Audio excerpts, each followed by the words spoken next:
Today in Japan, President Biden and G7 leaders met with a survivor of the atomic bomb that destroyed Hiroshima in August 6, 1945. Kiko Ogura was 8 years old, playing outside her home when the bomb fell, knocking her unconscious. 78 years later, she's now 86 years old and still working as a translator and a peace activist, dedicated to keeping the survivors' stories alive. Today's G7 summit is highlighting efforts to rid the world of nuclear weapons, with growing concern about Russian threats to use smaller battlefield nuclear weapons in Ukraine.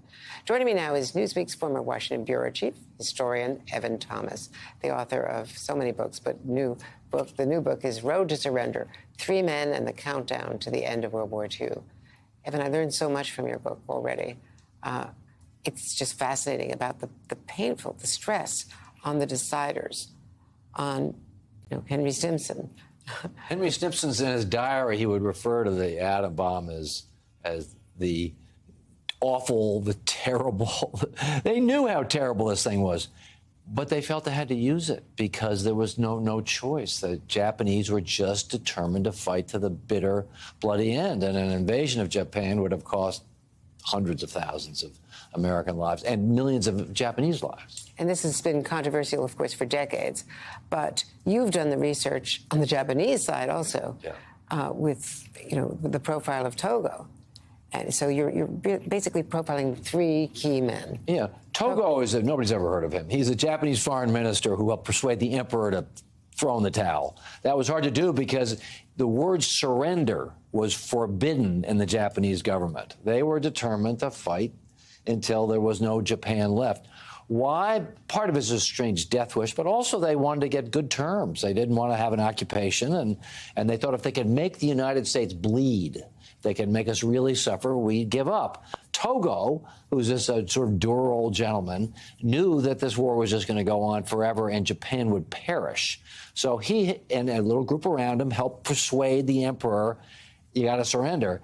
They do this at great risk. I mean, Togo was running the risk of assassination. On the last night before they surrender, there's a coup attempt in the palace. There are soldiers running through the palace to destroy the recording of the emperor's voice, his surrender speech. Fortunately, the speech was hidden in a bag in a room reserved for the ladies in waiting. I mean, it was that close of the war just going on. And you write about Henry Stimson. You said that the effort almost killed Secretary of War Henry Stimson. On the morning he brought Truman the first photos of Hiroshima, or what was left of it after the first bomb fell, Stimson had a small heart attack. And after he presented the president a month later with the first ever plan to control nuclear weapons, he had a major heart attack. He was physically frail, to be sure, but his diaries show he was also suffering from existential anguish. Well, imagine that you are in the position of having the moral choice. I mean, we live in an age now where everybody, I'm right, you're wrong. Everybody's performing their moral virtue. In the real world of World War II, there's a lot of moral ambiguity, and these are men deciding to kill thousands of people in the hopes of saving more people. They did. Japan was about to have a famine, among other things. They probably saved way more Japanese than Americans and more Chinese. But who thinks these decisions are simple? They're not. And the people who are involved in it were deeply stressed out. As you mentioned, Stimson has a heart attack. On the morning he shows the photographs of what Hiroshima looks like, the inside of an ashtray, to the President of the United States, he has a heart attack. A month later, he has a bigger heart attack. The stress was unbelievable. When you talk about the moral ambiguity, even in World War II, where millions and millions of people were dying in death camps in Europe, there was a decision by the Americans, as I recall, not to bomb the rail lines. Where there was a big push, even by Jewish advocates on FDR, bomb the tracks so you can't bring people to the death camps. And they didn't want to do that because... They made a lot of decisions like this. They agonized over them for years. John McCloy, who was involved in that decision, an assistant to Stimson, was tormented by this. There are often in war.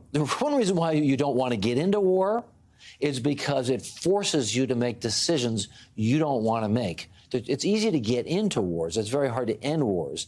And people will have to we're going to go through this in Ukraine. We're going to probably have to make some grim compromise that everybody's going to hate to get out of the thing. The alternative is worse. Evan Thomas, you are remarkable. You've done it again, and it's a gripping read. These profiles of individual people who were historic figures, but some of us didn't know that much about. Thank you, Andrea. Thank you so much for coming. Fun to write. Well, fun to read.